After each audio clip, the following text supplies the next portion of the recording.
फकीर का जादुई कटोरा। मुगल सम्राट अकबर का दरबार हमेशा की तरह सजा हुआ था।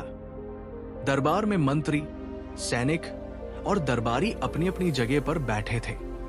हर दिन की तरह आज भी कोई न कोई समस्या लेकर लोग दरबार में आ रहे थे और बीरबल अपनी बुद्धि से सबका समाधान कर रहे थे। तभी दरबार के बाहर अचानक हलचल मच गई। एक अजीब सा फकीर मैले कुचैले कपड़ों में, लंबी दाढ़ी और हाथ में एक पुराना सा कटोरा लिए दरबार के दरवाजे पर खड़ा था। उसकी आंखों में एक अजीब चमक थी। सैनिकों ने उसे रोकने की कोशिश की, पर वो बोला, मुझे बादशाह से मिलना है, मेरे पास एक अनमोल चीज है। सैनिकों ने पहले तो उसे नजरअंदाज किया, लेकिन उसकी जिद देखकर खबर दरबार तक पहुंचा दी गई। अकबर ने कहा, उसे अंदर आने दो, देखते हैं क्या बात है। फकीर धीरे धीरे दरबार में आया। सब लोग उसे देखकर हैरान थे। वो सीधे अकबर के सामने जाकर खड़ा हो गया। अकबर ने पूछा, कौन हो तुम और क्या चाहते हो? फकीर मुस्कुराया और बोला, जहांपनाह, मैं एक साधारण फकीर हूं, लेकिन मेरे पास ये जादुई कटोरा है। दरबार में हल्की हंसी गूंज उठी। एक दरबारी बोला, ये तो कोई साधारण कटोरा लग रहा है, इसमें जादू कहां है? फकीर शांत स्वर में बोला, ये कटोरा कभी नहीं भरता। सब चौंक गए। अकबर ने भौहें सिकोड़ते हुए पूछा, क्या मतलब? फकीर ने कटोरा आगे बढ़ाते हुए कहा, इसमें चाहे जितना सोना, चांदी, हीरे डालो, ये कभी नहीं भरता। दरबार में सन्नाटा छा गया। एक मंत्री बोला, ये असंभव है, कोई भी बर्तन कभी न कभी तो भरता ही है। फकीर ने कहा, आप कोशिश करके देख सकते हैं। अकबर को यह बात दिलचस्प लगी। उन्होंने तुरंत आदेश दिया, खजाने से सोने के सिक्के लाओ। कुछ ही देर में सैनिक सोने के सिक्कों की थैली लेकर आए। अकबर ने कहा, इस कटोरे में डालो। सैनिकों ने सिक्के कटोरे में डालने शुरू किए। छन छन छन सिक्के गिरते रहे, लेकिन कटोरा वैसा का वैसा ही खाली दिखाई दे रहा था। सबकी आंखें फटी की फटी रह गई। और डालो, अकबर ने आदेश दिया। और सिक्के आए, फिर और, लेकिन कटोरा भरने का नाम ही नहीं ले रहा था। अब दरबार में खुसर पुसर शुरू हो गई। एक दरबारी बोला, यह जरूर कोई जादू है। दूसरा बोला, या फिर धोखा। अकबर अब थोड़ा गंभीर हो गए। उन्होंने बीरबल की ओर देखा। बीरबल, तुम क्या कहते हो? बीरबल शांत बैठे थे। उन्होंने ध्यान से कटोरे को देखा, फिर फकीर की आंखों में झांका। बीरबल ने धीरे से कहा, जहांपनाह, इसमें जरूर कोई रहस्य है, लेकिन ये जादू कम और समझ की बात ज्यादा लगती है।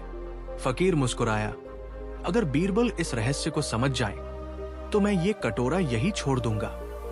अकबर ने उत्सुकता से कहा, और अगर नहीं समझ पाए? फकीर बोला, तो आपको मुझे सोने से भरना होगा, जितना इस कटोरे में समा जाए। दरबार में हलचल मच गई। अकबर ने चुनौती स्वीकार कर ली। ठीक है बीरबल, तुम्हें 3 दिन का समय दिया जाता है, इस कटोरे का रहस्य पता लगाओ। बीरबल ने सिर झुकाकर कहा, जैसा आदेश जहांपनाह। फकीर ने कटोरा वही दरबार में रख दिया और बोला, 3 दिन बाद मैं वापस आऊंगा। ये कहकर वो चला गया। दरबार खत्म हो गया, लेकिन सभी के मन में एक ही सवाल था, क्या सच में वो कटोरा जादुई है या इसके पीछे कोई गहरा रहस्य छिपा है? बीरबल उस कटोरे को अपने साथ लेकर अपने घर चले गए और यहीं से शुरू होती है असली पहेली। बीरबल कटोरा अपने घर ले आए। रात का समय था, लेकिन उनके मन में जिज्ञासा इतनी थी कि उन्हें नींद ही नहीं आ रही थी।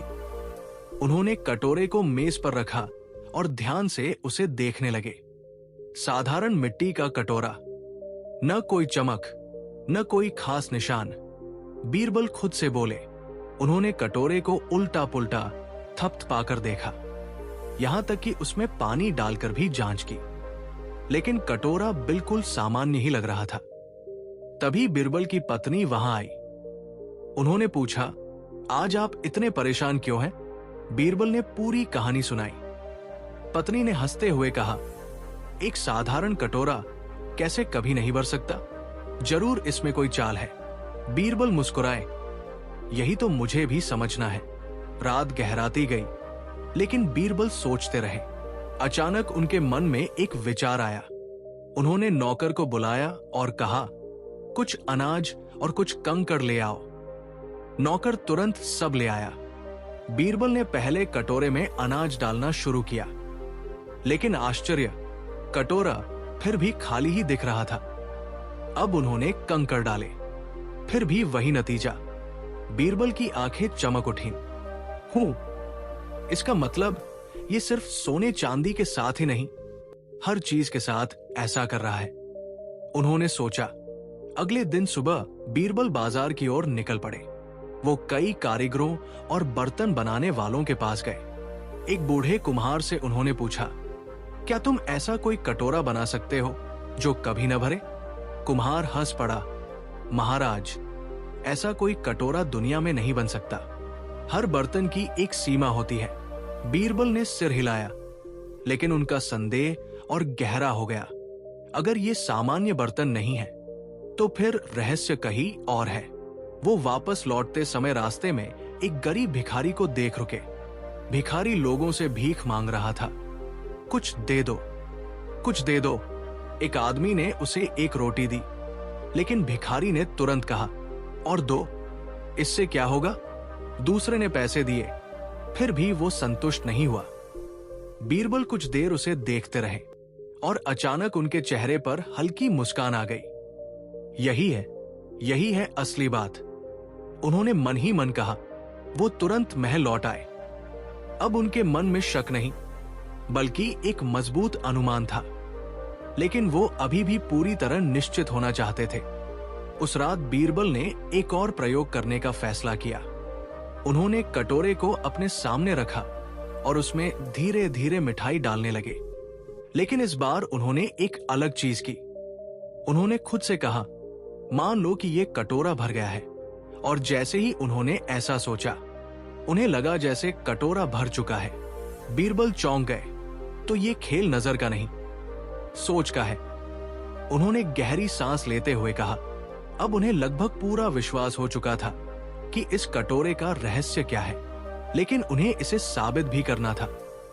पूरे दरबार के सामने तीसरा दिन करीब आ रहा था और फकीर भी जल्द ही वापस आने वाला था। बीरबल ने मन ही मन कहा, अब समय आ गया है इस रहस्य को सबके सामने लाने का। तीसरा दिन आ गया। अकबर का दरबार पहले से भी ज्यादा भरा हुआ था। हर कोई उस रहस्यमयी कटोरे का सच जानने के लिए उत्सुक था। मंत्री, सैनिक, दरबारी, सबकी नजरें दरबार के बीच रखे उस साधारण दिखने वाले कटोरे पर टिकी थी। तभी दरबार के दरवाजे खुले। वही फकीर अंदर आया। उसके चेहरे पर पहले जैसी ही शांत मुस्कान थी। वो अकबर के सामने जाकर बोला, जहांपना, 3 दिन पूरे हो गए। क्या बीरबल इस कटोरे का रहस्य समझ पाए? अकबर ने बीरबल की ओर देखा।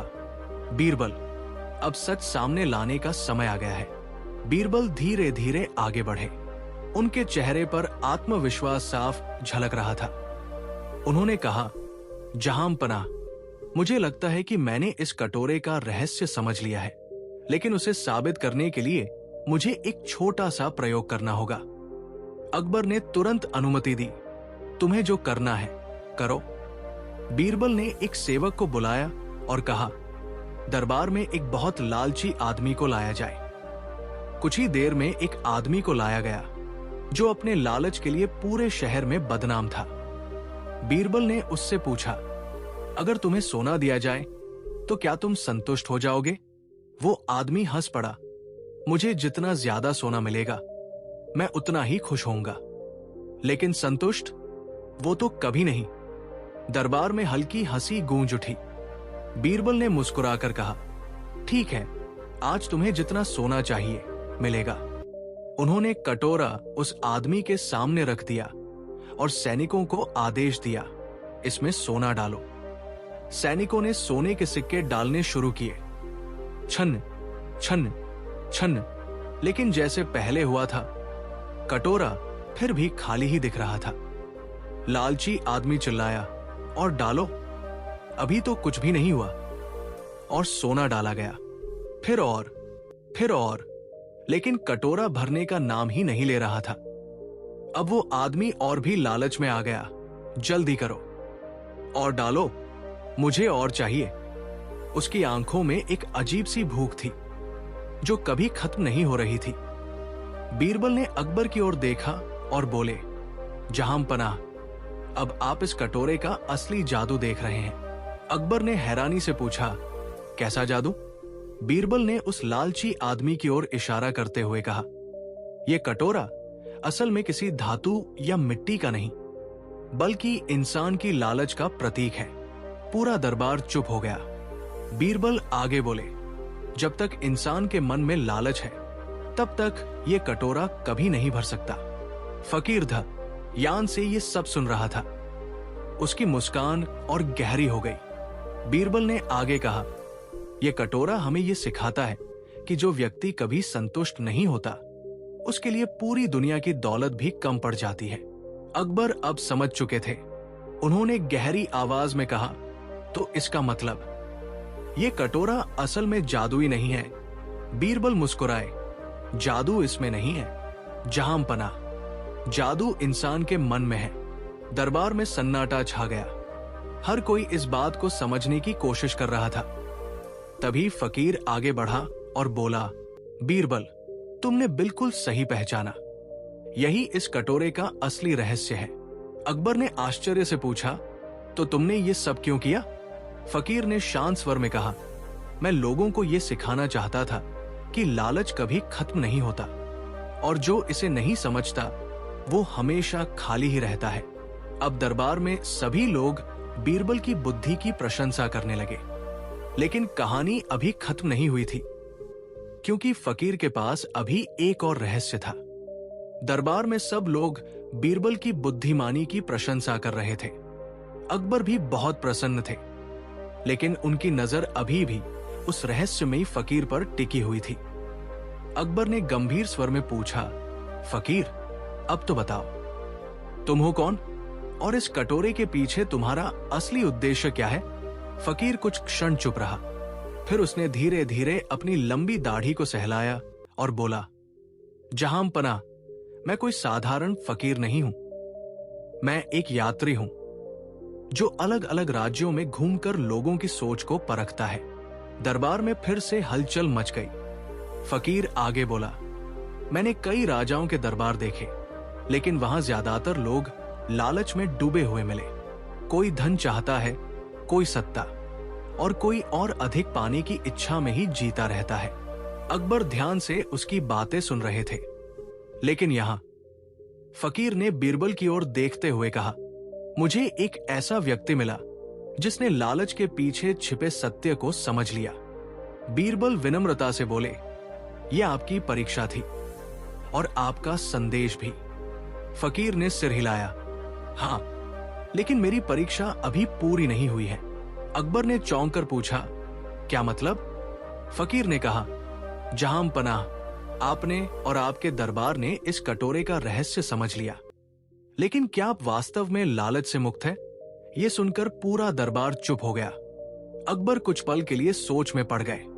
फकीर ने आगे कहा, अगर आप सच में यह साबित करना चाहते हैं कि आपके राज्य में लालच नहीं है, तो आपको एक और परीक्षा देनी होगी। अकबर ने दृढ़ता से कहा, हम हर परीक्षा के लिए तैयार हैं।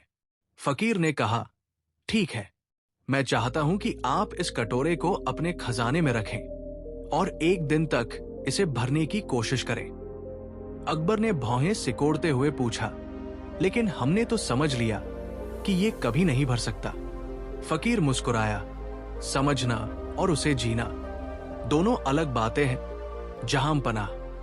यह बात सुनकर बीरबल भी गंभीर हो गए। अकबर ने कुछ सोचकर कहा, ठीक है, हम ये परीक्षा स्वीकार करते हैं। फकीर ने कहा, कल सूर्योदय से सूर्यास्त तक आप इस कटोरे को भरने की कोशिश करें। अगर आप सफल हो गए तो मैं मान लूंगा कि आपके राज्य में संतोष है, और अगर नहीं तो आपको यह मानना होगा कि लालच अभी भी आपके राज्य में जीवित है। ये कहकर फकीर शांत खड़ा हो गया। अकबर ने तुरंत आदेश दिया, कल से ये परीक्षा शुरू होगी। दरबार समाप्त हुआ, लेकिन सभी के मन में एक नया सवाल था। क्या अकबर इस परीक्षा में सफल हो पाएंगे, या फिर ये कटोरा फिर से उनकी हार का कारण बनेगा? उधर बीरबल सोच में डूब गए थे। उन्होंने मन ही मन कहा, यह परीक्षा सिर्फ कटोरे की नहीं, बल्कि पूरे राज्य की है। अगले दिन सूर्योदय होते ही बादशाह अकबर ने आदेश दिया कि अब इस कटोरे की परीक्षा महल में नहीं, बल्कि एक साधारण गांव में होगी। बीरबल मुस्कुराए। उन्हें समझ आ गया कि असली सच्चाई अब सामने आएगी। दरबारियों, सैनिकों और फकीर के साथ अकबर पास के एक छोटे से गांव में पहुंचे। गांव बहुत साधारण था। कच्चे घर, मिट्टी के रास्ते और मेहनती लोग। वहां के लोग अमीर नहीं थे, लेकिन उनके चेहरों पर सादगी और संतोष झलक रहा था। गांव के चौपाल पर सबको इकट्ठा किया गया। अकबर ने कहा, आज हम एक परीक्षा लेने आए हैं। इस कटोरे को भरना है। गांव वाले एक दूसरे को देखने लगे। एक बुजुर्ग किसान आगे आया और बोला, महाराज, हम गरीब लोग हैं, हमारे पास तो ज्यादा कुछ नहीं है। बीरबल ने विनम्रता से कहा, तुम्हें ज्यादा देने की जरूरत नहीं है।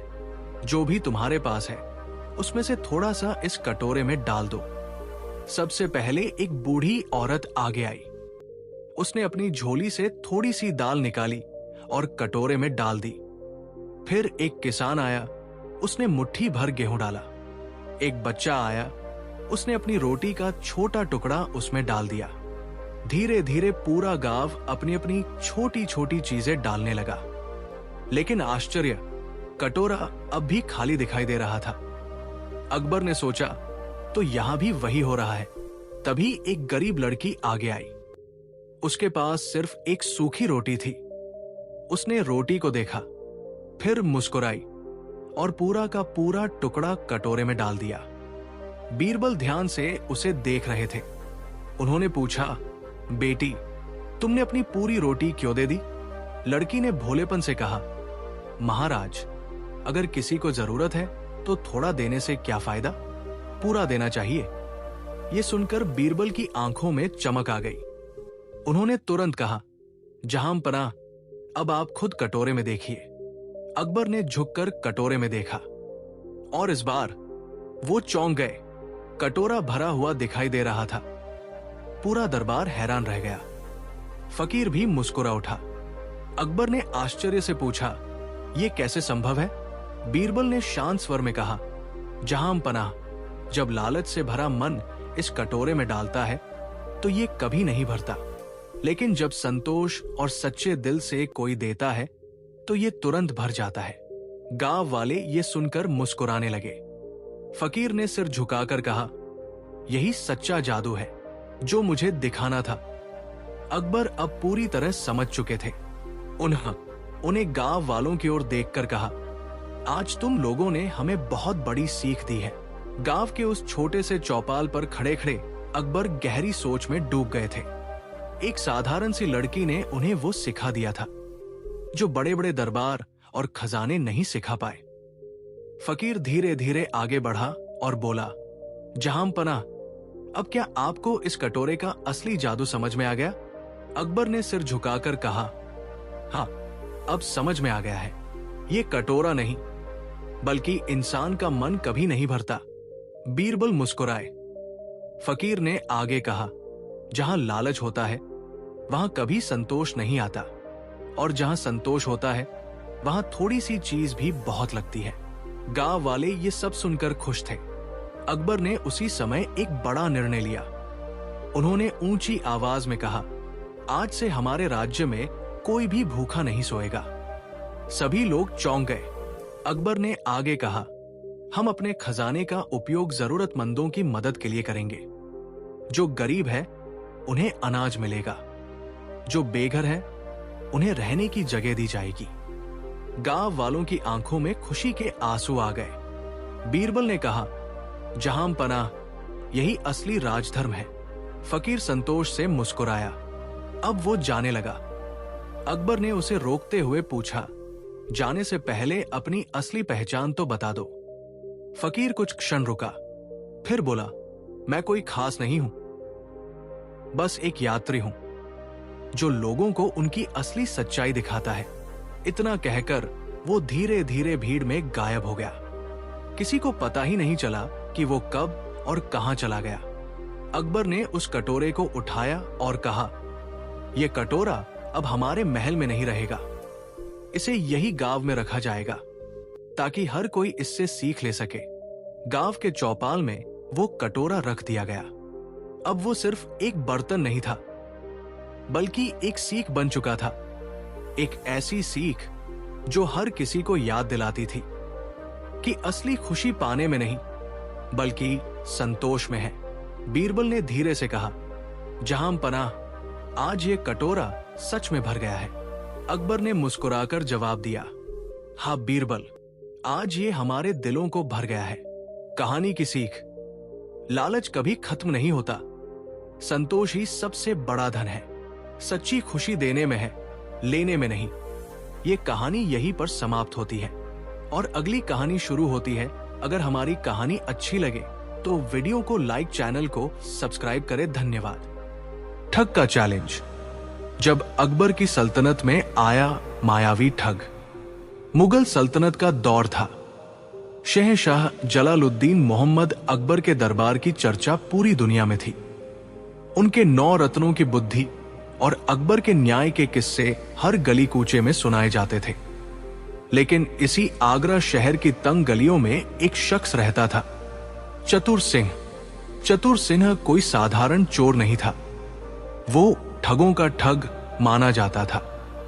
उसका मानना था कि अगर किसी ने अपनी जिंदगी में बादशाह को नहीं ठगा तो उसका ठग होना बेकार है।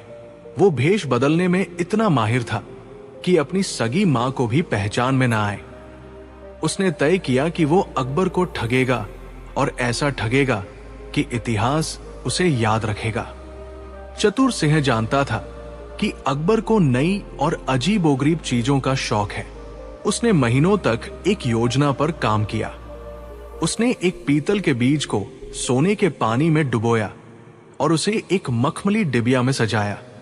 फिर उसने एक जटाधारी साधु का भेष बनाया। लंबी सफेद दाढ़ी, माथे पर तिलक और हाथ में एक कमंडल। उसने अपना नाम रखा स्वामी त्रिकालदर्शी। एक दिन दरबार आम लगा था। अकबर अपनी गद्दी पर विराजमान थे और बीरबल उनके पास ही खड़े थे। तभी द्वारपाल ने सूचना दी, जहां पनाह, हिमालय की गुफाओं से एक महान सिद्ध महात्मा पधारे हैं। वे कहते हैं कि उनके पास जन्नत की एक ऐसी सौगात है जो केवल खुशनसीब बादशाहों को ही मिलती है। अकबर ने उत्सुकता में कहा, उन्हें ससम्मान भीतर लाया जाए। चतुर सिंह, स्वामी त्रिकालदर्शी, बड़े राजसी अंदाज में चलते हुए आया। उसने अकबर को झुककर सलाम नहीं किया, बल्कि आशीर्वाद देने का नाटक किया। उसने कहा, राजन, मैं यहां दान मांगने नहीं, बल्कि संसार का सबसे बड़ा रहस्य देने आया हूं। उसने वो मखमली डिबिया खोली। भीतर से वो चमकता हुआ सोने जैसा बीज निकला। अकबर की आंखें फटी की फटी रह गई। चतुर सिंह बोला, महाराज, ये कल्पवृक्ष का बीज है। अगर इसे सही विधि से बोया जाए तो मात्र 24 घंटे में ये एक ऐसा पौधा बनेगा जिसमें सोने के सिक्के फल की तरह लगेंगे। लेकिन अकबर ने पूछा, लेकिन क्या महात्मा जी? ठग ने गंभीर होकर कहा, इसे बोने की एक शर्त है। इसे केवल वही व्यक्ति बो सकता है जिसने अपने पूरे जीवन में कभी झूठ न बोला हो। अगर किसी झूठ बोलने वाले ने इसे छुआ या बोया तो न केवल ये बीज राख हो जाएगा, बल्कि पूरे राज्य पर अकाल पड़ जाएगा। दरबार में सन्नाटा छा गया। अकबर सोच में पड़ गए। अकबर ने अपने वजीर और सेनापतियों की ओर देखा। वजीर आलम, आप तो बहुत नेक इंसान हैं, जाइए इसे बो दीजिए। वजीर के पसीने छूट गए। उसने हाथ जोड़कर कहा, हुजूर, बचपन में मैंने एक बार अपनी अम्मी से मिठाई चोरी करके झूठ बोला था, मैं रिस्क नहीं ले सकता। अकबर ने मानसिंह की ओर देखा। मानसिंह ने नजरें झुका ली। महाराज, युद्ध के मैदान में दुश्मनों को चकमा देने के लिए कई बार झूठ का सहारा लेना पड़ा है। मैं भी अयोग्य हूं। एक एक करके सभी दरबारियों ने अपनी कोई न कोई गलती स्वीकार कर ली। कोई भी यह दावा नहीं कर पाया कि उसने कभी झूठ नहीं बोला। अकबर को बड़ा आश्चर्य हुआ। अंत में अकबर खुद आगे बढ़े, लेकिन फिर रुक गए। उन्होंने सोचा, बचपन में मैंने भी तो कई बार शरारत की होगी, क्या पता बीज राख हो जाए। अब सबकी निगाहें बीरबल पर थी। बीरबल मुस्कुरा रहे थे। वे समझ गए थे कि दाल में कुछ काला है। चतुर सिंह ठग को लगा कि वो जीत गया है। उसने कहा, बादशाह सलामत। अगर आपके दरबार में कोई भी सत्यवादी नहीं है तो मुझे आज्ञा दे। मैं ये बीज लेकर वापस हिमालय चला जाता हूं। बड़े दुख की बात है कि इतने बड़े साम्राज्य में एक भी सच्चा इंसान नहीं है। अकबर को अपनी तौहीन महसूस हुई। उन्होंने बीरबल से कहा, बीरबल, कुछ करो, वरना ये महात्मा हमारे राज्य की बदनामी करेंगे। बीरबल आगे आए और ठग से बोले, महात्मा जी, बीज बोने की शर्त तो समझ आ गई, लेकिन क्या ये बीज आपके हाथ में रहने से राख नहीं हुआ? क्या आपने कभी झूठ नहीं बोला? ठग ने सीना तान कर कहा, मैं तो सन्यासी हूं वत्स। मैंने मोहमाया त्याग दी है। मैंने कभी असत्य का सहारा नहीं लिया। बीरबल ने कहा, बहुत खूब, तो फिर आप ही इसे क्यों नहीं बो देते? आप बो दीजिए। जब पेड़ उगेगा तो फल हम काट लेंगे। ठग हड़बड़ा गया। उसने कहा, नहीं नहीं, सन्यासी का काम कर्म करना है, फल भोगना नहीं। अगर मैं इसे बोऊंगा तो सारा सोना मुझे मिलेगा, जो मेरे लिए मिट्टी समान है। मैं चाहता हूं कि इसका लाभ बादशाह को मिले। बीरबल समझ गए कि यह ठग बहुत शातिर है। उन्होंने अकबर से कहा, जहां पनाह, इस महात्मा की बातों में दम है, लेकिन मुझे लगता है कि यह बीज जादुई नहीं है। इसकी परीक्षा एक अलग तरीके से होनी चाहिए। बीरबल ने ठग से कहा, महाराज, आप कहते हैं कि यह सोने का पेड़ उगाएगा। ठीक है, हम आपको आगरा के सबसे उपजाऊ बाग में ले चलेंगे। वहां आप इसे बोएंगे। हम आपको 1,00,000 स्वर्ण मुद्राएं एडवांस में देंगे। ठग की आंखों में चमक आ गई। 1,00,000 स्वर्ण मुद्राएं। उसने सोचा कि बीज बोकर रात को ही भाग जाऊंगा, लेकिन बीरबल ने एक पेंच फंसा दिया।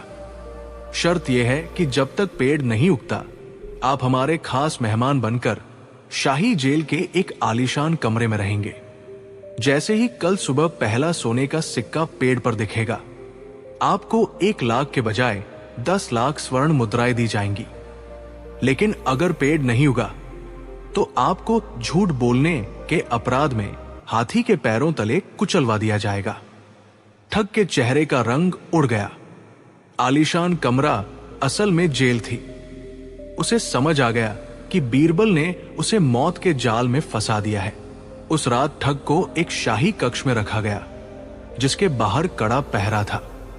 वो पूरी रात जागता रहा। सुबह हुई। अकबर और बीरबल बाग में पहुंचे। ठग को लाया गया। अकबर ने कहा, चलिए महात्मा जी, बीज बोने का समय आ गया है। ठग कांपने लगा। उसने देखा कि सामने हाथी खड़ा है और बीरबल की आंखों में एक अजीब सी चमक है। ठग अचानक अकबर के पैरों में गिर पड़ा। उसने अपनी नकली दाढ़ी उखाड़ फेंकी और बोला, जहांपना, मुझे क्षमा करें। मैं कोई महात्मा नहीं, आगरा का मामूली ठग चतुर सिंह हूं। यह बीज पीतल का है और इस पर सोने की पॉलिश है। अकबर आग बबूला हो गए। तुम्हारी इतनी जुर्रत की शहंशाह से झूठ बोला? तुम्हें अभी मौत की सजा मिलेगी। बीरबल जोर जोर से हंसने लगे। अकबर ने गुस्से में पूछा, बीरबल, तुम हंस क्यों रहे हो? बीरबल ने कहा, जहांपनाह, इस ठग को सजा मत दीजिए, बल्कि इसे इनाम दीजिए। अकबर हैरान थे। इनाम? किस लिए? बीरबल बोले, जहांपनाह, गौर कीजिए, इस ठग ने आज जो किया वो कोई दरबारी नहीं कर पाया। इसने पूरे भरे दरबार के सामने ये साबित कर दिया कि यहां हर कोई झूठ बोलता है। यहां तक कि इसने आपको भी ये सोचने पर मजबूर कर दिया कि आपने कभी झूठ बोला है या नहीं। इसने सबका अहंकार तोड़ दिया कि कोई सत्यवादी हरिश्चंद्र है, और सबसे बड़ी बात, इसने खुद अपना अपराध स्वीकार कर लिया, जो एक तरह की सच्चाई ही है। अकबर का गुस्सा ठंडा हुआ। उन्हें बात समझ आ गई। उन्होंने मुस्कुराते हुए कहा, बीरबल, तुम सही कह रहे हो। इस ठग ने हमारी आंखें खोल दी। अकबर ने ठग से कहा, चतुर सिंह, तुम्हारी ठगी बेमिसाल थी, लेकिन बीरबल की बुद्धि उससे भी ऊपर है। हम तुम्हारी जान बख्शते हैं, लेकिन तुम्हें ये ठगी छोड़नी होगी। आज से तुम हमारे शाही गुप्तचर विभाग, इंटेलिजेंस डिपार्टमेंट में काम करोगे।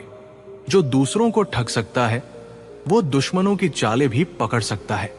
चतुर सिंह ने अकबर और बीरबल का शुक्रिया अदा किया, और उस दिन के बाद वो आगरा का सबसे ईमानदार और वफादार गुप्तचर बन गया। मोरल 1, बुद्धि का महत्व ताकत से ज्यादा बुद्धि काम आती है। बीरबल ने बिना किसी हिंसा के ठग का सच सामने ला दिया। 2, अति आत्मविश्वास का पतन ठग को लगा था कि वो सबसे बुद्धिमान है, लेकिन अति चतुराई हमेशा पकड़ी जाती है। 3, ईमानदारी की स्वीकारोक्ति अंत में सच्चाई स्वीकार कर लेना ही बचाव का रास्ता बनता है। 4, प्रतिभा का सही उपयोग। अकबर ने एक अपराधी की ठगने की कला को पहचानकर उसे गुप्तचर बना दिया, यानी बुराई को भलाई में बदल दिया। अरब के सुल्तानों का झगड़ा और बीरबल का चटपटा इंसाफ। एक सुनहरी सुबह आगरा के किले के सामने ऊंटों और अरबी घोड़ों का एक विशाल काफिला रुका। अरब के 2 शक्तिशाली राजा सुल्तान खालिद और सुल्तान मंसूर अपने लावलश्कर के साथ बादशाह अकबर के दरबार में हाजिर हुए। उनके साथ एक ढका हुआ बड़ा सा पिंजरानुमा रथ था, जिसके अंदर कोई बेशकीमती चीज थी। अकबर ने उनका गर्मजोशी से स्वागत किया। औपचारिकताओं के बाद अकबर ने पूछा, ए नेक दिल सुल्तानों, आप इतनी दूर से तशरीफ लाए हैं, हम आपकी क्या सेवा कर सकते हैं? सुल्तान खालिद ने आगे बढ़कर कहा, जहां पनाह, हम यहां आपसे न्याय की गुहार लगाने आए हैं। हमारे बीच एक ऐसी चीज को लेकर विवाद है जिस पर हम दोनों अपना दावा ठोकते हैं। हमारे मुल्क में खून खराबा होने की नौबत आ गई है, इसलिए हमने सोचा कि दुनिया के सबसे न्यायप्रिय बादशाह के पास चला जाए। सुल्तान मंसूर ने उस ढके हुए रथ से पर्दा हटाया। अंदर से एक ऐसा सफेद घोड़ा निकला जिसकी खूबसूरती देखकर पूरा दरबार दंग रह गया। उसकी आंखें नीलम की तरह चमक रही थी, उसकी खाल मखमल जैसी सफेद थी, और उसके चलने के अंदाज में एक शाही ठसक थी। सुल्तान खालिद बोले, ये घोड़ा नूरी है, इसे मैंने अपने अस्तबल में पाला है, ये मेरा सबसे प्रिय मित्र है। पर सुल्तान मंसूर का दावा है कि ये उनका है। सुल्तान मंसूर चिल्लाए, झूठ, सरासर झूठ, ये घोड़ा मेरे पुश्तैनी अस्तबल की शान है। इसे धोखे से चुराकर खालिद ने अपना नाम दे दिया है। दोनों राजाओं के पास उस घोड़े के स्वामित्व के पुख्ता दस्तावेज थे, दोनों के पास गवाह थे। स्थिति ऐसी थी कि यह तय करना मुश्किल था कि असली मालिक कौन है। अकबर ने कई घंटे तक दोनों की दलीलें सुनी। उन्होंने घोड़े को गौर से देखा, पर घोड़ा दोनों सुल्तानों के साथ सहज दिख रहा था। अकबर ने अपने वजीरों से राय मांगी, पर सब चुप थे। आखिर में अकबर ने बीरबल की ओर देखा। बीरबल मुस्कुराए और बोले, जहां पनाह, मामला पेचीदा है, दस्तावेज जाली हो सकते हैं, गवाह खरीदे जा सकते हैं, लेकिन बेजुबान जानवर का दिल कभी झूठ नहीं बोलता।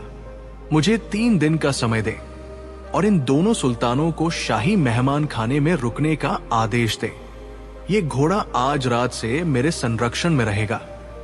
पहले दिन बीरबल ने घोड़े को एक एकांत अस्तबल में बांध दिया। उन्होंने सुल्तान खालिद और सुल्तान मंसूर को अलग अलग बुलाया। बीरबल ने खालिद से कहा, सुल्तान, आपका घोड़ा बहुत उदास है, वो कुछ खा नहीं रहा, आप अपने हाथों से उसे ये चारा खिलाइए। खालिद ने चारा लिया और घोड़े को खिलाने लगे। घोड़ा चुपचाप खाने लगा। फिर यही प्रक्रिया सुल्तान मंसूर के साथ दोहराई गई। घोड़े ने उनके हाथ से भी चारा खा लिया। अकबर ने दूर से देखा और कहा, बीरबल, यहां तो दोनों जीत गए। घोड़ा दोनों के हाथ से खा रहा है। बीरबल ने धीरे से कहा, हुजूर, अभी तो सिर्फ पेट की बात हुई है, अब दिल की बात होगी। दूसरी रात बीरबल ने एक नाटक रचा। उन्होंने अस्तबल के बाहर कुछ मशाले जलवाईं और ढोलन गाड़े बजवाए, जिससे घोड़ा घबरा जाए। जब घोड़ा डर कर हिनहिनाने लगा, तब बीरबल ने बारी बारी से दोनों सुल्तानों को अंदर भेजा। सुल्तान खालिद अंदर गए और घोड़े को जोर जोर से डांटने लगे, चुप हो जा नूरी, तू सुल्तान का घोड़ा है, ऐसे डरता क्यों है? घोड़े का डर और बढ़ गया। जब सुल्तान मंसूर अंदर गए तो उन्होंने कुछ नहीं कहा। वे चुपचाप घोड़े के पास बैठे, उसके कान के पीछे सहलाया और एक अरबी लोरी गुनगुनाने लगे। घोड़ा धीरे धीरे शांत हो गया और अपना सिर मंसूर के कंधे पर रख दिया। बीरबल अंधेरे में छिपे ये सब देख रहे थे। तीसरे दिन दरबार खचाखच भरा था। आगरा की जनता भी इस अंतर्राष्ट्रीय फैसले को देखने आई थी। बीरबल ने अकबर से कहा, जहां पनाह, फैसले की घड़ी आ गई है, लेकिन उससे पहले मैं चाहता हूं कि इन दोनों सुल्तानों को एक कतार में खड़ा किया जाए और घोड़े को खुला छोड़ दिया जाए। जैसे ही घोड़े को खोला गया, वो सीधा सुल्तान मंसूर के पास गया। पर बीरबल ने कहा, यह पर्याप्त नहीं है, अब एक अंतिम परीक्षा होगी। बीरबल ने 2 कटोरे मंगवाए। एक में सादा पानी था और दूसरे में अरब के रेगिस्तान की विशेष सुगंध वाला इत्र मिला पानी था। बीरबल ने कहा, मंसूर जी, आप इस घोड़े को पुकारिए। मंसूर ने पुकारा, या नूरी या रूह। घोड़ा दौड़ा आया। बीरबल ने देखा कि मंसूर की आंखों में आंसू थे। उन्होंने अपनी जेब से एक पुराना फटा हुआ रेशमी कपड़ा निकाला और घोड़े की आंखें पोंछने लगे। बीरबल चिल्लाए, जहां पना, मिल गया असली मालिक। अकबर ने पूछा, बीरबल, तुमने ये कैसे तय किया? बीरबल ने समझाया, हुजूर, जब घोड़ा डरा हुआ था तब सुल्तान खालिद उसे एक संपत्ति की तरह हुक्म दे रहे थे, जैसे कोई मालिक अपने गुलाम को देता है, लेकिन सुल्तान मंसूर उसे एक संतान की तरह सहला रहे थे। और सबसे बड़ी बात, वो रेशमी कपड़ा जो मंसूर की जेब में था, वो उसी घोड़े के बचपन की झूल, कपड़ा का टुकड़ा था। घोड़ा उस कपड़े की गंध और मंसूर के स्पर्श को पहचानता था। बीरबल ने आगे बताया, सुल्तान खालिद ने इस घोड़े को खरीदा जरूर था, पर मंसूर के अस्तबल से चोरी होने के बाद खालिद को पता था कि यह चोरी का है, फिर भी उन्होंने इसे रखा। लेकिन मंसूर ने इसे पैदा होते देखा था। सुल्तान खालिद का सिर शर्म से झुक गया। उन्होंने स्वीकार किया कि उन्होंने ये घोड़ा एक व्यापारी से खरीदा था, जिसे पता था कि ये मंसूर का है। बादशाह अकबर ने फैसला सुनाया कि घोड़ा नूरी सुल्तान मंसूर को सौंप दिया जाए। सुल्तान खालिद पर भारी जुर्माना लगाया गया, क्योंकि उन्होंने चोरी की संपत्ति खरीदी थी। सुल्तान मंसूर इतने खुश हुए कि उन्होंने अपने गले का कीमती हार बीरबल को भेंट कर दिया। उन्होंने कहा, बीरबल, आपकी बुद्धि अरब के रेगिस्तान की ठंडी हवा जैसी है, जो तपते हुए विवादों को शांत कर देती है। कहानी की सीख: 1. प्यार बनाम अधिकार किसी चीज पर अधिकार जताने और उससे प्रेम करने में बहुत बड़ा अंतर होता है। असली मालिक वही है जो भावनाओं को समझता है। 2. सच्चाई की गंध झूठ को आप सोने के कागजों में लपेट सकते हैं, लेकिन सच्चाई की अपनी एक स्वाभाविक चमक और गंध होती है जो समय आने पर प्रकट हो ही जाती है। 3. धैर्य और अवलोकन: बीरबल ने हड़बड़ी में फैसला नहीं किया। उन्होंने स्वभाव और व्यवहार का गहराई से अवलोकन किया। जीवन की बड़ी समस्याओं का हल अक्सर छोटी छोटी बातों में छिपा होता है। 4. न्याय सर्वोपरि है। एक सच्चे शासक अकबर और उसके सलाहकार बीरबल के लिए न्याय के सामने ऊंचे पद या मित्रता का कोई महत्व नहीं होता। अरब के राजाओं का वो विवाद बीरबल की चतुराई से हमेशा के लिए सुलझ गया। सुल्तान मंसूर अपना घोड़ा लेकर खुशी खुशी वापस लौटे और अरब के इतिहास में बीरबल टी मछली का आंसू, भावनाओं का अनसुना महासागर। मुगल साम्राज्य की राजधानी आगरा में उस दिन मौसम बड़ा सुहावना था। शहंशाह अकबर अपने खास बगीचे में बने एक विशाल और सुंदर हौज एक्वेरियम के किनारे बैठे थे। उस हौज में रंग बिरंगी मछलियां तैर रही थी। अकबर बड़े गौर से उन मछलियों को देख रहे थे। वे कभी ऊपर आती, कभी नीचे जाती और कभी एक दूसरे के पीछे दौड़ती। अचानक अकबर के मन में एक विचार आया। उन्होंने पास खड़े बीरबल से पूछा, बीरबल, दुनिया में हर जानदार चीज को दर्द होता है। जब इंसान दुखी होता है तो उसकी आंखों से आंसू छलक जाते हैं। जानवर भी रोते हैं और चिल्लाते हैं, लेकिन इन मछलियों का क्या? क्या पानी के अंदर मछली रोती है? और अगर रोती है तो क्या कोई उसके आंसू देख सकता है? बीरबल ने मुस्कुराते हुए कहा, आलम पनाह, दर्द तो हर उस दिल में होता है जिसमें जान है, लेकिन मछली का आंसू देखना हर किसी के बस की बात नहीं। इसके लिए सिर्फ आंखें नहीं, बल्कि एक खास नजर चाहिए होती है। अकबर को बीरबल की बात पूरी तरह समझ नहीं आई। उन्होंने अगले दिन इस सवाल को दरबार में सबके सामने रखा। अकबर ने पूछा, ऐ विद्वानों, ये बताओ कि क्या मछली पानी के अंदर रोती है?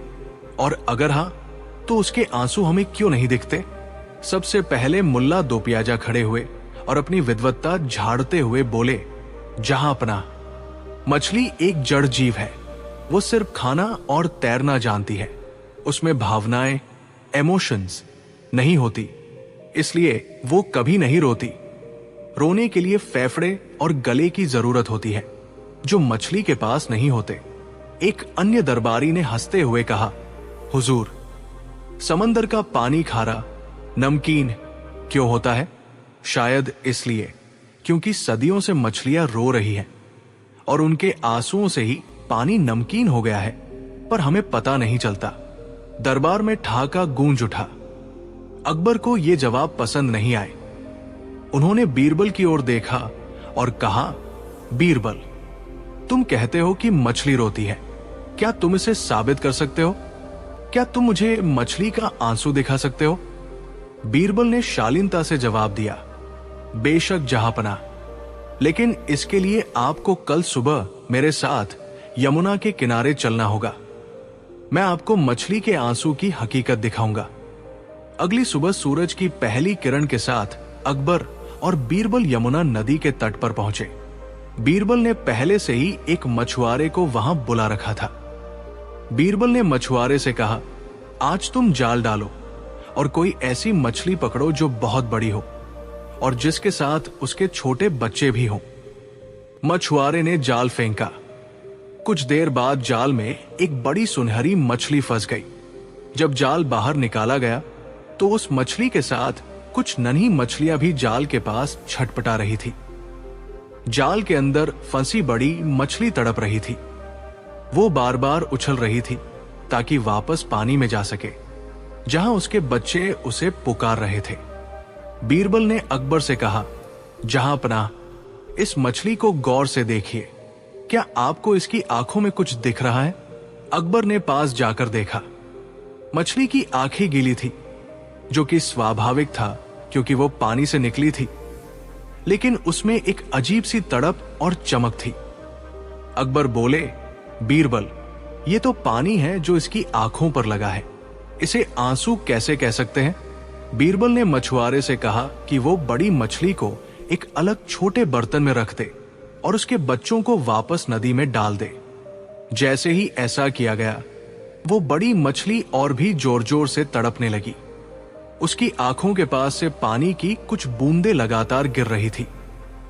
बीरबल ने बड़े गंभीर स्वर में कहा, आलम पनाह, अब जो मैं कहने जा रहा हूं उसे गौर से सुनिए। मछली पानी के अंदर रोती है या नहीं, ये पूछना वैसा ही है जैसे ये पूछना कि क्या आग के अंदर धुआं होता है?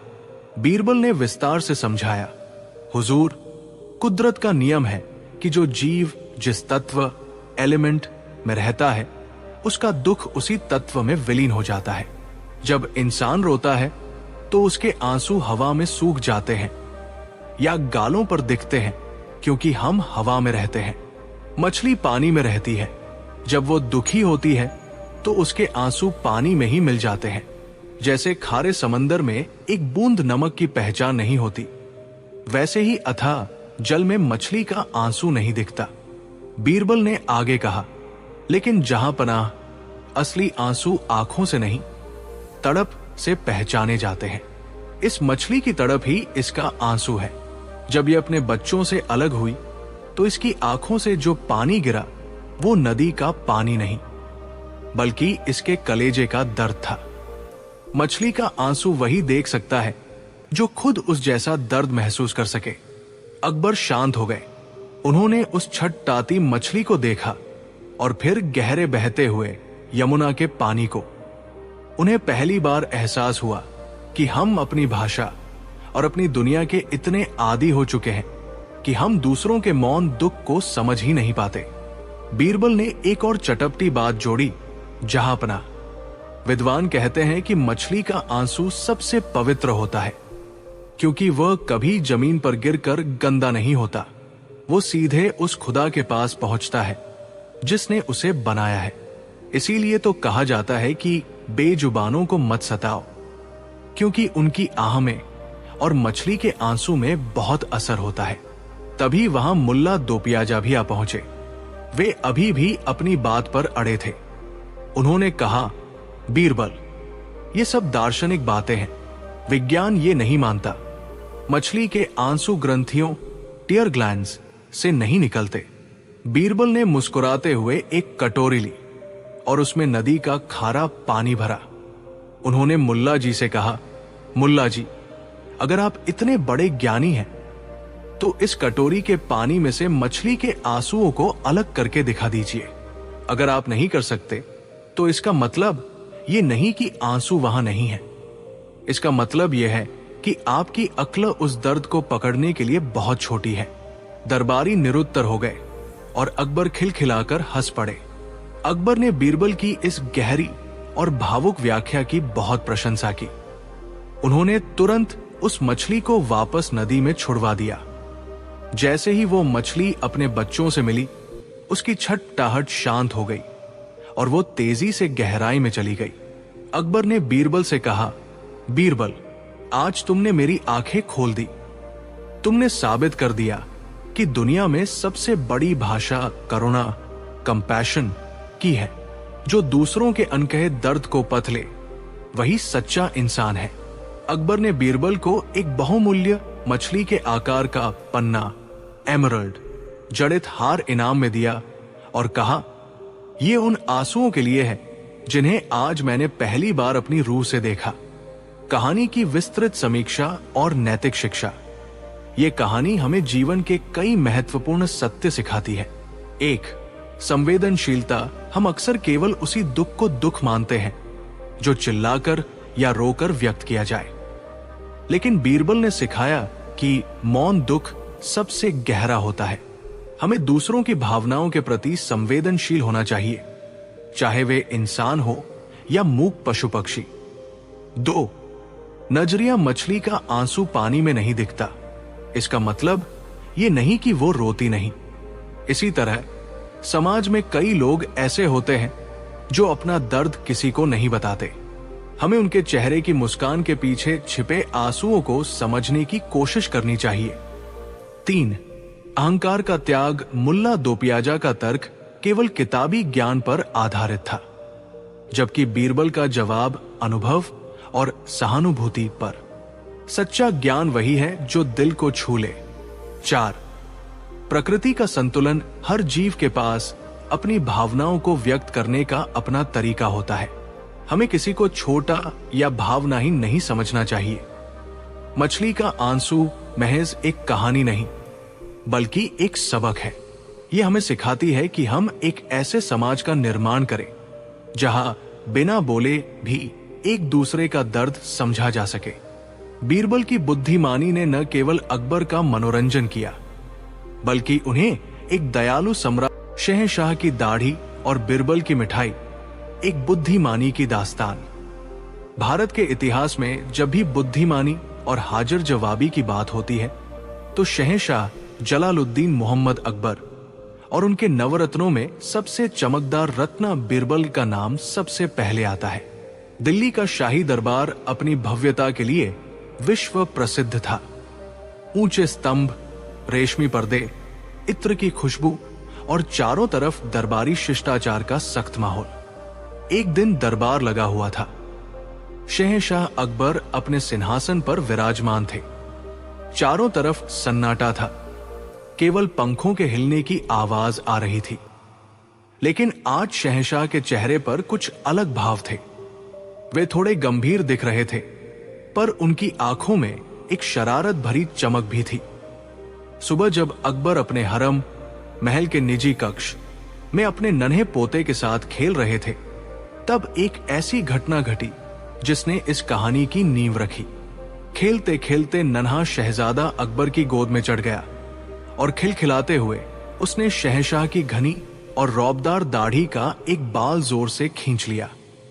पूरे साम्राज्य में किसी की हिम्मत नहीं थी कि वो शहंशाह की तरफ आंख उठाकर भी देख सके, और यहां उनके पोते ने उनकी दाढ़ी ही खींच ली थी।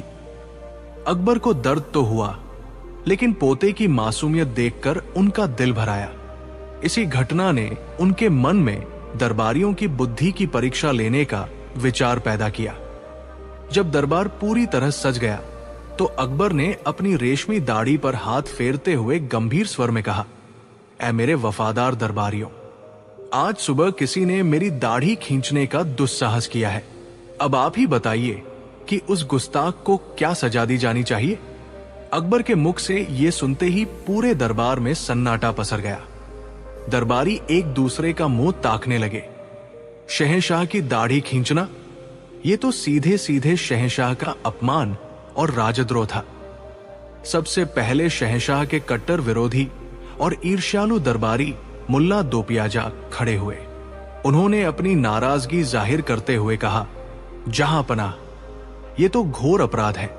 उस व्यक्ति को तुरंत बंदी बनाकर उसे कोड़ों से पीटना चाहिए और फिर उसे कालकुवरी में डाल देना चाहिए। दूसरे दरबारी ने जोश में आकर कहा, हुजूर, कोड़े तो कम है।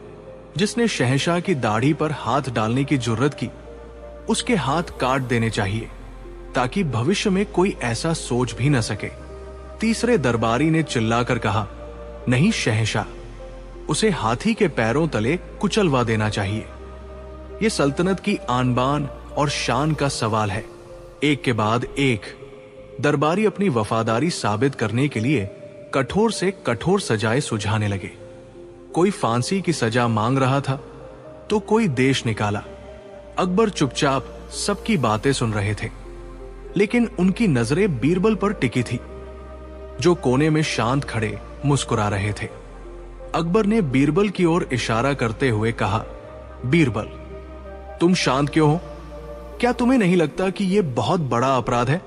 तुम उस अपराधी को क्या सजा दोगे?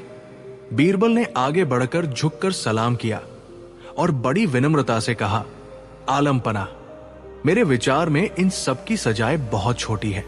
उस व्यक्ति ने जो किया है उसके बदले में उसे ढेर सारी मिठाइयां दी जानी चाहिए। यह सुनते ही पूरे दरबार में कानाफूसी होने लगी। कुछ दरबारी हंसने लगे तो कुछ को लगा कि बीरबल सठिया गए हैं। मुल्ला दोपियाजा ने चुटकी लेते हुए कहा, बीरबल, क्या तुम्हारी बुद्धि घास चरने गई है? शहंशाह का अपमान करने वाले को मिठाई? क्या तुम भी उस अपराधी के साथ मिले हुए हो? अकबर ने भी नकली गुस्से का नाटक करते हुए पूछा, बीरबल, ये तुम क्या कह रहे हो? पूरी दुनिया सजा मांग रही है और तुम मिठाई की बात कर रहे हो। क्या तुम अपनी इस बेतुकी बात का कारण बता सकते हो? बीरबल ने शांत स्वर में मुस्कुराते हुए उत्तर दिया, शहंशाह, जरा ठंडे दिमाग से सोचिए। इस पूरी कायनात में, इस पूरी सल्तनत में ऐसा कौन सा शख्स है जिसमें इतना साहस और अधिकार हो कि वो आपकी दाढ़ी को हाथ लगा सके और उसे खींच ले? कोई दुश्मन ऐसा करेगा तो उसकी गर्दन उसी पल धड़ से अलग हो जाएगी। कोई दरबारी ऐसा करने का सपना भी नहीं देख सकता। बीरबल ने आगे कहा, हुजूर, केवल आपका नन्हा पोता ही ऐसा शख्स हो सकता है जो बड़े प्यार और अधिकार से आपकी गोद में बैठकर आपकी दाढ़ी खींच सकता है और अपने पोते की इस प्यारी शरारत पर एक दादा उसे सजा नहीं बल्कि मिठाई ही खिलाएगा। इसीलिए मैंने मिठाई देने की सलाह दी। अकबर खिलखिलाकर हंस पड़े। उन्होंने बीरबल को गले लगा लिया और कहा, अद्भुत बीरबल, तुम वाकई बेमिसाल हो। तुमने न केवल सही अंदाजा लगाया बल्कि मानवीय भावनाओं को भी बखूबी समझा। अकबर ने बाकी दरबारियों की ओर देखते हुए कहा, तुम सब केवल सजा देने और अपनी वफादारी दिखाने में लगे थे, लेकिन बीरबल ने उस स्थिति की जड़ तक पहुंचने की कोशिश की। न्याय केवल कानून से नहीं बल्कि विवेक और बुद्धि से किया जाता है। अकबर ने बीरबल को इनाम के तौर पर मोतियों की माला भेंट की और उस दिन दरबार में सचमुच मिठाई बांटी गई। एक, विवेक और धैर्य। जब भी हमारे सामने कोई समस्या आती है तो हमें तुरंत प्रतिक्रिया, रिएक्ट नहीं देनी चाहिए। दरबारियों ने बिना सोचे समझे सजा सुना दी, जबकि बीरबल ने स्थिति का विश्लेषण किया। 2, परिस्थिति को समझना। हर क्रिया के पीछे एक कारण होता है। बीरबल ने यह पहचाना कि शहंशाह की दाढ़ी छूने का साहस केवल प्रेम के कारण हो सकता है, घृणा के कारण नहीं। 3, आउट ऑफ द बॉक्स सोच। जहां सब लोग एक ही दिशा, सजा में सोच रहे थे, बीरबल ने दूसरी दिशा, मिठाई प्रेम में सोचकर समस्या का समाधान किया। 4, न्याय में दया का स्थान। न्याय केवल दंड देना नहीं है बल्कि सत्य को जानना है। बीरबल ने राजा को याद दिलाया कि वे एक सम्राट होने के साथ साथ एक दादा भी है। बीरबल की यह कहानी सदियों से हमें यह सिखाती आ रही है कि क्रोध में लिया गया निर्णय अक्सर गलत होता है, जबकि शांति और बुद्धि से बड़ी गुत्थी सुलझाई जा सकती है। मुगल दरबार की वो शाम बीरबल की बुद्धिमानी के एक और किस्से। न्याय की अनोखी अदालत। जब ऊंट, बकरी और कुत्ते ने पकड़ा चोर। आगरा की नगरी उन दिनों खुशहाली से झूम रही थी। बादशाह अकबर का दरबार सजा था, लेकिन तभी शहर के सबसे धनी व्यापारी सेठ लक्ष्मीचंद रोते बिलखते दरबार में हाजिर हुए। जहांपनाह, अनर्थ हो गया। मेरी 7 पीढ़ियों की कमाई, हीरों का हार और बेशकीमती अशरफिया चोरी हो गई है। चोरी मेरे ही घर के अंदर से हुई है, क्योंकि बाहरी ताला टूटा नहीं था। मुझे शक है कि मेरे 5 वफादार नौकरों में से ही कोई चोर है, पर मैं साबित नहीं कर पा रहा हूं। अकबर ने नौकरों को बुलाया। 5 नौकर रामू, श्यामू, गफूर, हरिया और भोला सामने खड़े थे। सबने कसम खाई कि वे निर्दोष है। अकबर उलझन में पड़ गए। उन्होंने बीरबल की ओर देखा और कहा, बीरबल, अब तुम ही कोई चमत्कार करो। बिना सबूत के हम किसी को सजा नहीं दे सकते। बीरबल ने मुस्कुराते हुए कहा, हुजूर, इस बार न्याय इंसान नहीं बल्कि कुदरत के 3 सिपाही करेंगे। मुझे कल सुबह तक का वक्त दें और दरबार के बाहर एक बड़ा तंबू लगवाने का आदेश दे। अगले दिन सुबह दरबार के बाहर एक विशाल तंबू लगाया गया। तंबू के अंदर 3 जानवर बांधे गए थे, एक ऊंचा ऊंट, एक सफेद बकरी और एक काला कुत्ता। नगरवासी हैरान थे। लोग आपस में बातें कर रहे थे। क्या अब जानवर गवाही देंगे? क्या ऊंट बताएगा कि चोर कौन है? बीरबल ने 5 संदिग्ध नौकरों को बुलाया और उनसे कहा, ध्यान से सुनो। इस तंबू के अंदर 3 जादुई जानवर हैं। ऊंट के पास स्मृति है, वो चोर को पहचान लेता है। बकरी के पास ईमानदारी है, वो झूठ बोलने वाले को देखकर मिमियाने लगती है। और कुत्ते के पास वफादारी की शक्ति है, वो अपराधी को देखते ही गुर्राने लगता है। बीरबल ने आगे कहा, तुम 5 को एक एक करके तंबू के अंदर जाना है। तुम्हें ऊंट की कुबर को छूना है, बकरी के कान पकड़ने हैं और कुत्ते की पूंछ पर हाथ फेरना है। जो निर्दोष होगा उसे ये जानवर कुछ नहीं कहेंगे।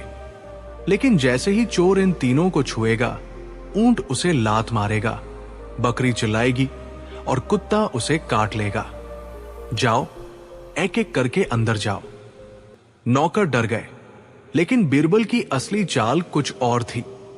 उन्होंने तंबू के अंदर जाने से पहले तीनों जानवरों के शरीर पर एक विशेष प्रकार का काला और सुगंधित लेप, इत्र मिला हुआ काला रंग लगा दिया था, जो केवल छूने पर हाथों में चिपक जाता था और उसकी खुशबू बहुत तेज थी।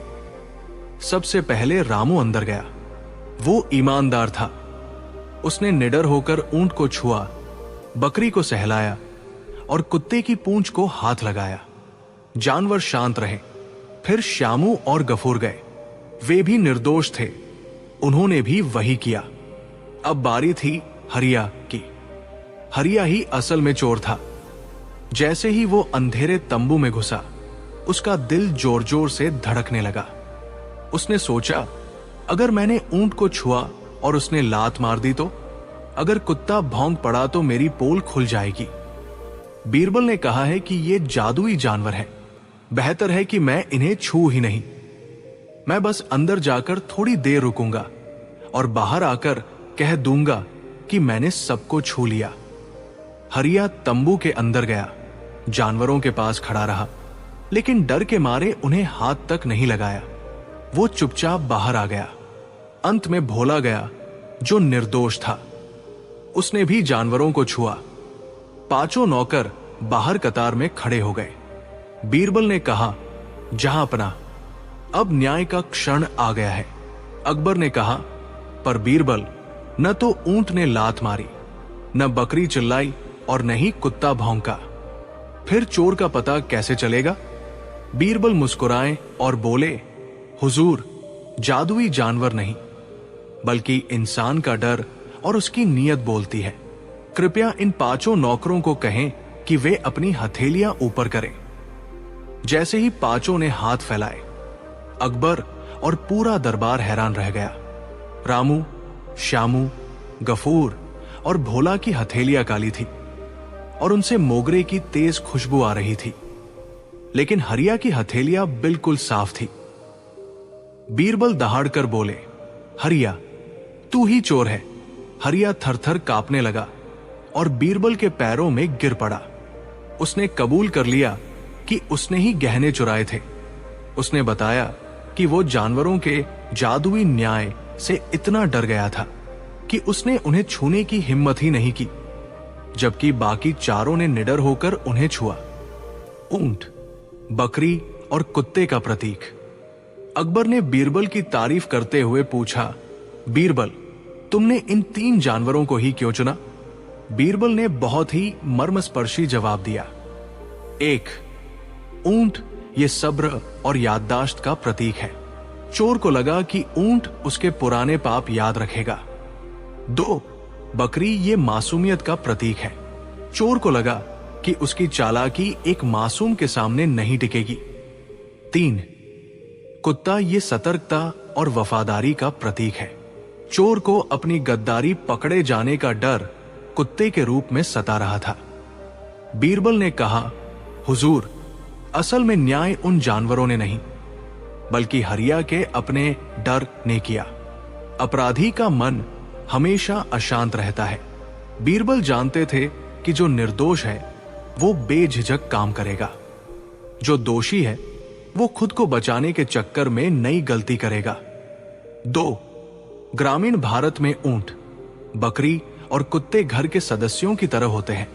बीरबल ने लोगों की धार्मिक और सामाजिक भावनाओं का इस्तेमाल किया। 3. जब हरिया तंबू से बाहर आया तो वो बड़े गर्व से कह रहा था, देखो, ऊंट ने मुझे कुछ नहीं किया, मैं कितना पवित्र हूं। बीरबल ने तभी उसकी पोल खोल दी। कहानी की शिक्षा। 1. चोर की दाढ़ी में तिनका अपराधी चाहे कितनी भी सफाई से जुर्म करे, उसका अपना डर और उसके कार्य उसे कहीं ना कहीं फंसा ही देते हैं। 2. बुद्धि ही सबसे बड़ा हथियार है, कठिन से कठिन गुत्थी को बल से नहीं, बल्कि ठंडे दिमाग और बुद्धिमानी, लॉजिक से सुलझाया जा सकता है। 3, ईमानदारी का साहस। निर्दोष व्यक्ति कभी नहीं डरता। जिसके मन में सच्चाई है उसे किसी भी जादुई दंड का भय नहीं होता। 4, दिखावा घातक है। हरिया ने खुद को बचाने के लिए जानवरों को नहीं छुआ। यही दिखावा उसकी हार का कारण बना। बादशाह अकबर ने हरिया को जेल भेज दिया और सेठ के गहने वापस दिलवाए। ऊंट, बकरी और कुत्ते को शाही अस्तबल में विशेष भोजन दिया गया। बीरबल की इस जानवर वाली अदालत की चर्चा वर्षों तक आगरा की गलियों में। जब शहंशाह फंसे बीरबल के जाल में, एक अनोखी परीक्षा। आगरा का किला शाम की रोशनी में नहाया हुआ था। दरबार में महफिल सजी थी। बादशाह अकबर आज बेहद खुश मिजाज में थे। उन्होंने हाल ही में कई विदेशी विद्वानों को शास्त्रार्थ में हराया था, जिससे उनके भीतर अपनी बुद्धिमानी को लेकर थोड़ा अहंकार आ गया था। अकबर ने मुस्कुराते हुए बीरबल की ओर देखा और कहा, बीरबल, दुनिया कहती है कि तुम बहुत चतुर हो, पर क्या तुम्हें लगता है कि तुम मुझे भी मात दे सकते हो?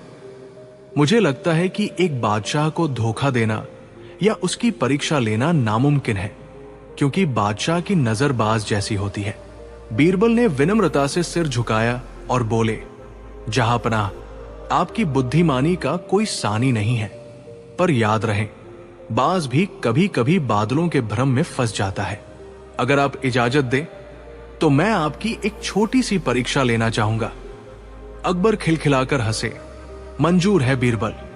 अगर तुम मुझे अपनी किसी चाल में फंसा सके तो तुम्हें मुंह मांगा इनाम मिलेगा, और अगर तुम हार गए तो तुम्हें 1 महीने तक दरबार में गधे पर बैठकर आना होगा। बीरबल ने शर्त स्वीकार कर ली। अगले दिन बीरबल दरबार में नहीं आए। अकबर को चिंता हुई। दोपहर होते होते बीरबल का एक सेवक दरबार में हाजिर हुआ और बोला, जहांपनाह, बीरबल साहब एक बहुत बड़ी खोज में व्यस्त है। उन्होंने यमुना किनारे एक चमत्कारी गुफा ढूंढ निकाली है। उनका कहना है कि उस गुफा के अंदर एक ऐसा दर्पण, शीशा है जिसमें केवल वही व्यक्ति अपनी तस्वीर देख सकता है जो मन से पूरी तरह पवित्र हो और जिसने कभी कोई गलती न की हो। अकबर की उत्सुकता बढ़ गई। उन्होंने सोचा, मैं तो शहंशाह हूं, न्यायप्रिय हूं, मेरी नीयत साफ है, मुझे वो दर्पण जरूर देखना चाहिए।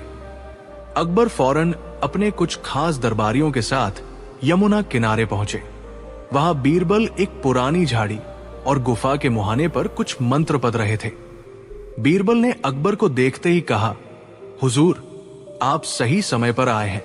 इस गुफा के अंदर वो रूहानी आईना रखा है, लेकिन शर्त यह है कि अंदर एक बार में एक ही व्यक्ति जाएगा, और अगर उस व्यक्ति ने अपनी जिंदगी में एक भी झूठ बोला होगा या कोई छोटी सी भी गलती की होगी तो उसे आईने में अपना चेहरा नहीं बल्कि एक बंदर दिखाई देगा। अकबर ने सोचा, बंदर? अगर मैं अंदर गया और मुझे बंदर दिखा तो मेरी बड़ी बेइज्जती होगी, पर मैं तो राजा हूं, मैंने कभी जानबूझकर झूठ नहीं बोला। फिर भी उनके मन में एक झिझक पैदा हो गई। बीरबल ने पहले एक दरबारी मुल्ला दो प्याजा को अंदर भेजा। मुल्ला जी अंदर गए। अंदर घोर अंधेरा था और कोने में एक धुंधला सा पर्दा लटका था। मुल्ला जी को वहां कुछ दिखाई नहीं दिया, लेकिन बाहर आकर उन्होंने अपनी साख बचाने के लिए कहा, सुभान अल्लाह, क्या नूरानी चेहरा दिखा है मेरा, मैं तो वाकई फरिश्ता हूं। अकबर को अब और भी यकीन हो गया। बारी बारी से कई दरबारी अंदर गए और सबने बाहर आकर झूठ बोला कि उन्हें अपना चेहरा बहुत सुंदर दिखाई दिया। वे सब डर रहे थे कि अगर उन्होंने कहा कि उन्हें कुछ नहीं दिखा या बंदर दिखा तो लोग उन्हें पापी समझेंगे। अंत में बारी आई बादशाह अकबर की। अकबर शान से अंदर गए। उनका दिल धड़क रहा था। गुफा के भीतर जाने पर उन्हें केवल अंधेरा मिला। जब वे उस कथित आईने, जो कि वास्तव में केवल एक खाली फ्रेम था जिस पर काला कपड़ा पड़ा था, के पास पहुंचे तो उन्हें वहां अपनी कोई परछाई नहीं दिखी।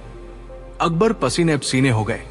उन्होंने सोचा, अल्लाह, क्या मैं इतना बड़ा पापी हूं? क्या मेरे पूर्वजों ने भी झूठ बोला था? अगर मैं बाहर जाकर कहूंगा कि मुझे कुछ नहीं दिखा, तो बीरबल और पूरी दुनिया कहेगी कि अकबर एक झूठा और अशुद्ध राजा है। मेरी सत्ता खतरे में पड़ जाएगी। अकबर काफी देर अंदर रहे। फिर उन्होंने एक तरकीब सोची। वे बाहर आए और उनके चेहरे पर एक बनावटी मुस्कान थी।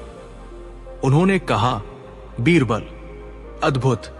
मैंने उस आईने में खुद को एक दिव्य पुरुष के रूप में देखा। मेरा चेहरा सूरज की तरह चमक रहा था। बीरबल ने धीरे से मुस्कुराते हुए कहा, हुजूर, क्या आप वाकई सच कह रहे हैं? अकबर थोड़े गुस्से में बोले, क्या तुम शहंशाह पर शक कर रहे हो? मैंने अपनी आंखों से अपनी नूरानी तस्वीर देखी है। तब बीरबल ने गुफा के मुहाने पर जाकर जोर से ताली बजाई। उनके सेवकों ने गुफा के ऊपर से घास और पर्दे हटा दिए। सूरज की रोशनी सीधे गुफा के अंदर गई। बीरबल अकबर को अंदर ले गए। वहां क्या था? वहां कोई जादुई आईना नहीं था, बल्कि मिट्टी की दीवार पर एक कोयले से लिखा हुआ बड़ा सा संदेश था। अहंकार और डर ही इंसान का सबसे बड़ा भ्रम है। बीरबल ने विनम्रता से कहा, जहांपनाह, उस आईने के फ्रेम में तो कभी शीशा था ही नहीं। मैंने उसमें केवल काला कोयला पुतवा रखा था। यदि आप सच में खुद को दिव्य देख रहे थे, तो इसका मतलब है कि या तो आप खुद से झूठ बोल रहे थे, या आप इस डर में फंस गए थे कि लोग आपको पापी न समझे। बादशाह अकबर सन्न रह गए। उन्हें एहसास हुआ कि वे अपनी ही छवि बचाने के चक्कर में बीरबल के बुने हुए जाल में फंस गए। वे न केवल एक काल्पनिक आईने के सामने हार गए, बल्कि उन्होंने झूठ भी बोला। अकबर ने लंबी सांस ली और मुस्कुराकर बीरबल के कंधे पर हाथ रखा। उन्होंने कहा, बीरबल, आज तुमने मुझे हरा ही नहीं दिया, बल्कि आईना दिखा दिया। तुमने साबित कर दिया कि एक बादशाह भी डर और लोकलाज के जाल में फंसकर अपनी बुद्धि खो सकता है। मैं अपनी हार स्वीकार करता हूं। वापस दरबार में आकर अकबर ने बीरबल को अपने गले का बेशकीमती मोतियों का हार इनाम में दिया। उन्होंने उन दरबारियों को भी फटकारा जिन्होंने अपनी झूठी शान के लिए नूरानी चेहरा देखने का दावा किया था। एक मुल्ला दो प्याजा की हालत। जब बीरबल ने पोल खोली तो मुल्ला दो प्याजा जमीन ढूंढ रहे थे कि कहीं छिप जाए। बीरबल ने उन पर तंज कसते हुए कहा, मुल्ला जी, आपका वो नूरानी चेहरा क्या अभी भी चमक रहा है? पूरे दरबार में ठहाके गूंज उठे। दो मानसिक खेल बीरबल ने दिखाया कि कैसे अफवाह और सामाजिक दबाव अच्छे भले बुद्धिमान व्यक्ति की सोच को कुंद कर देते हैं। 3 अकबर का बड़पन। इस कहानी की सबसे बड़ी बात यह थी कि अकबर ने अपनी गलती मानी। एक महान राजा वही है जो अपनी हार से सीख सके। कहानी की सीख। 1 सत्य की राह कठिन पर श्रेष्ठ है। अपनी छवि बचाने के लिए बोला गया झूठ आपको और भी बड़ी मुश्किल में डाल सकता है। 2 अहंकार अंधा कर देता है। जब हमें लगता है कि हम कभी गलत नहीं हो सकते, तभी हम सबसे बड़ी गलती करते हैं। 3 दूसरों की राय का डर। हम अक्सर वही करते हैं जो लोग देखना चाहते हैं, न कि वह जो सही है। अपनी अंतरात्मा की आवाज सुनना सबसे जरूरी है। 4 बुद्धि ही बल है। बीरबल ने बिना किसी हथियार के केवल मनोवैज्ञानिक तरीके से शहंशाह को यह सिखा दिया कि वे भी एक इंसान है और उनसे भी चूक हो सकती है। यह किस्सा आज भी हमें सिखाता है कि चाहे आप कितने भी ऊंचे पद पर क्यों न हो,